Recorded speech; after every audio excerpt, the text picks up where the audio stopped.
ingo n'imiryango. Kaze mu kiganiro c'ingo n'imiryango utegurirwa n'ishirahamwe Transworld Radio y'Uburundi. Ikiganiro kirimwo inyigisho n'impanuro ku buzima bw'ingo n'imiryango. Ndagoye mwiriwe nshuti mugenzi mukuza kino kiganiro ingo n'imiryango utegurwa n'ishirahamwe Transworld Radio y'Uburundi. Uri kumwe na Rudasimana Akiza ndiko ndayigushikiriza. Uno musi tuvugana ku vyerekeye amahoro mu ngo nkaba na mugenzanje Samuel Sabimbona. Abatumire bacu n'abakozi b'Imana twahuriye mu ntara ya Karusi muri komine Buhiga ku musozi wa Buhiga nyene, reka ndabakanya batwidondore. Nitwa Patiri Paul Rwasa muri diocese ya Muyinga, nkaba ninga mu butumwa nyene kuri paroisse ya Buhiga yitiriwe Papa Yohani Paulo wa kabiri. Ego turi kumwe kandi na Pastori Posiano Sabumuremyi korera mu ishengero Anglican amwe kuri katedrale Petero Mweranda y'Ibuhiga nyene muri diocese ya Buhiga. Murakoze cyane. Mbega Patiri, mwebwe mu buzima bwa misi yose ivy'amahoro birabaraba nk'umusaseredoti? Ego cyane, ivy'amahoro biraturaba kubera si ivy'ingingano, kubera Kristo nyene yadutoye tukamugendanira kamusinga ubuzima bwacu ngo abukoresha ashaka mu kiza bene wacu. Yatubwiye ati ndabasigaranya amahoro, ndabahaye amahoro yanje, sindabahaye nk'uko abisi bayatanga, nimukundane nk'uko nabakunze. Iryo nibwirizwa rero ntarengwa kuri twebwe abasaseredoti nk'uko kuri ekleziya yose. Sinzi kuri pastori namwe ivy'amahoro birabaraba nk'abapastori? Ego vy'amahoro biraturaba kuko mu mirimo tujejwe kubwira ubutumwa ishengero tubanza kuraba ko bafise amahoro, kuko naho babwira ubutumwa bwiza bwo mu ijambo ry'Imana ariko badafise amahoro, cyane cyane amahoro ahereye mu rugo, amahoro aja mu kibano, ndetse amahoro aheza agasasagara no mu gihugu cose. Iyo rero abakristo bafise amahoro n'ibikorwa vy'Imana biragenda neza kandi barasenga neza. Ivy'amahoro rero biraturaba cane gose. Mbega Gapatiri nkobabaza ati hano iwanyu ivy'amahoro muri rusange vyifashe gute ngo mwishura ngwiki? Amahoro muri rusange turabona ko ariho mu biboneka vyo hanze, ariko ku rugero rundi amahoro turazi ko ava mu mitima. Amahoro rero kugira ngo aboneke hanze nuko aba yabanje kuremeshwa mu mitima, ibikorwa vyo mu mitima bigaheza bikavyara amahoro yo hanze. Mu jambo rinonosoye nogira nti amahoro tumaze kuyahabwa n'Imana idusubiza hamwe nayo mu kigongwe cyayo, ikatwunga tukumva ko umuntu yuzuye acaronka inguvu yo gusanga bene wabo no kubaha intambuko bafatirako mu guha amahoro abandi. Sinzi kuri pastori namwe ikibazo ni cya kindi nyene, aho muherereye amahoro mugira muti yifashe gute? Aho duherereye novuga ko muri rusange amahoro ahari, ariko nkuko mugenzanje mukozi w'Imana Patiri bivuze, amahoro mu rundi ruhande tufatiye ku mitima y'abantu, dufatiye ku migenzo, dufatiye ku vy'abantu tubona bakora, twovuga ko hariho amahoro muri rusange y'isi, ariko kandi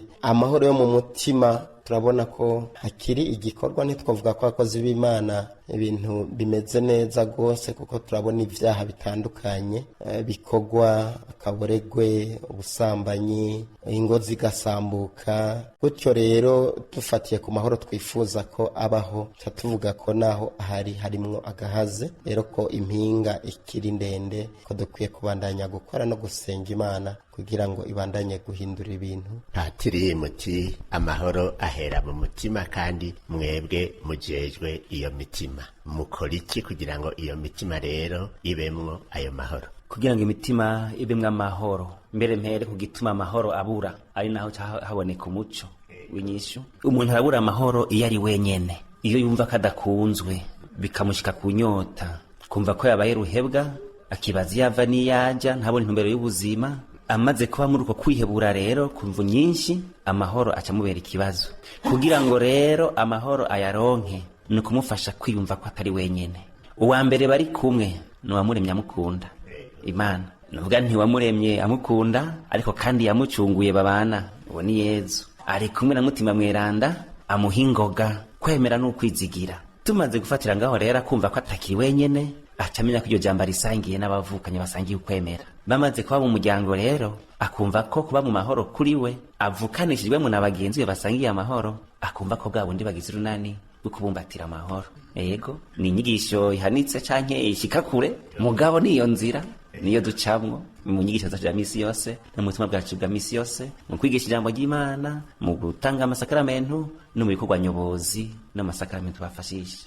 Tugire Kristo. Pastor Posiano, aho muherereye mweho iyo mitima muyifasha gute? Mitima dufasha ico nobanza kuvuga nuko mu bisanzwe mu mashengero yacu turaronka abageni duhera hajya nyene ku rugo rumwe ruje kubaka urugo rushasha, turafata umwanya tukayaga nabo tukabigisha ibizotuma urugo rwabo rubagwiza, ibizotuma urugo rwabo ruba urugo ruhire, urugo ruzomurikira abandi, urugo ruzobera akarorero abandi, urugo ruzorera neza ibibondo bavyaye maze bagatera imbere. Gutyo rero ugasanga n'igihugu naco cyateye imbere, kuko mu rugo umwana akuze avukiye mu rugo rubi nawe kurari mubi, ariko avukiye mu rugo rwiza ejo bundi usanga ari umutegetsi, ari umunyagihugu, ari umukozi mwiza mu vyo bamushinze byose. Ni muri ubwo buryo turiko turakora. Muti amahoro ahera mu rugo, kandi patiri mu ntangamarara turiko turidondora mwavuze muti jewe njejwe ivyingo n'imiryango. Hano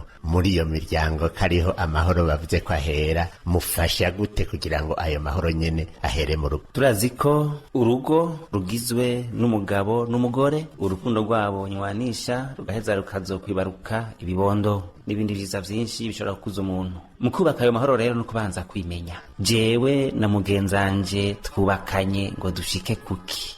Twubatse iki? Ku ntumbero yihe? Kwimenya rero nk'urugo, mvahe nkajahe, iki ngize ntigisanzwe, none ntegerezwa kugitubikira umukanda. Hanyuma rero hakaba rero izo nyigisho umwe wese akimenya mu ruhare rwiwe, ariko bakamenya n'ubwo butumwa bw'urugo ko nabo nyene nk'urugo ari cabona c'amahoro ava ku Mana, bwa bunywanyi buri mu Mana, wa muvukano uri mu Mana, nibo babera igihagararo hagati mu bantu.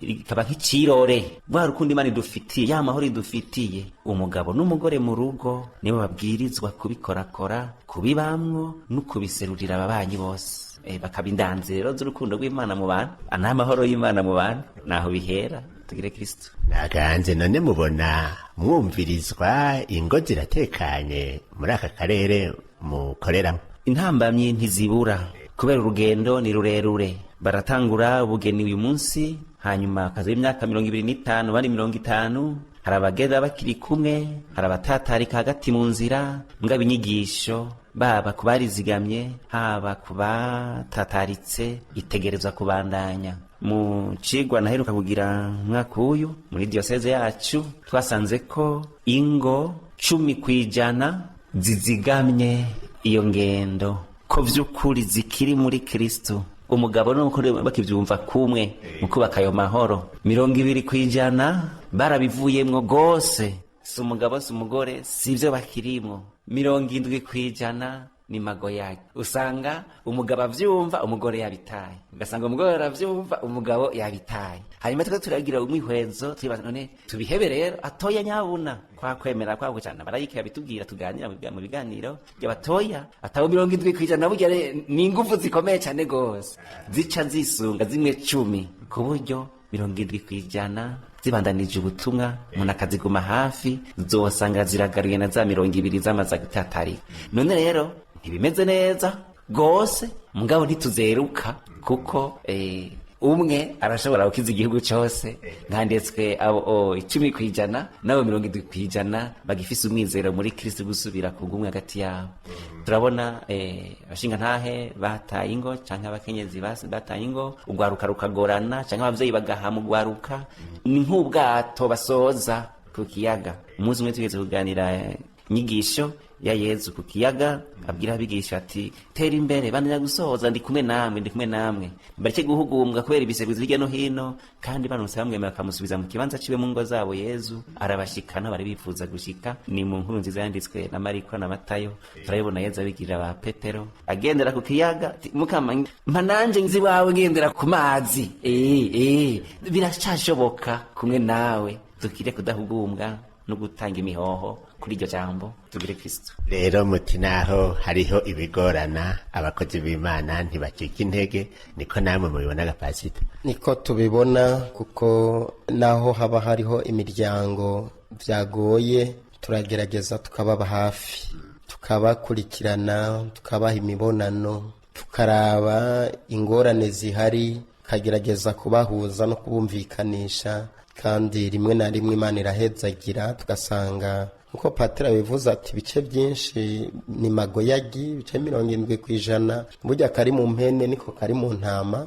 Ariko turagerageza ntitubaheba, kandi nkuko twebwe twigisha mu ishengero ryacu kandi twemera nuko ab'Imana ifatanije ata muntu wundi ashobora kubatandukanya. Gutyo rero turarengera amakosa yose babakoreraniye, mugabo tukagerageza kubahuza, tukabereka ko hakiri ibyizigiro yuko naho bimeze uko, naho baba baratandukanye bashobora gusubira kwegerana nk'abantu bariko barakurikira inzira y'Imana. Turabwira ko igihe umugabo byoshika agata gose umugore wiwe, uzoba utaye Imana, kuko ejo bundi uzoca witwa umusambanyi, uzoca uja guharika, ntuzosubira kwemerwa mu ishengero na rimwe ryemera Yesu Kristo nk'umwami n'umukiza. Gutyo rero bizokugora, uza wishize mu gasho no mu mutego utazosubira kuvamwo. Turabigisha rero tukabereka ko bakwiye kwihanganiranira mu budasa bwabo, bakamenya ko ubudasa bafise ahubwo ari bwo butunzi, kandi ari byo kintu gikwiye kubahuza ikababera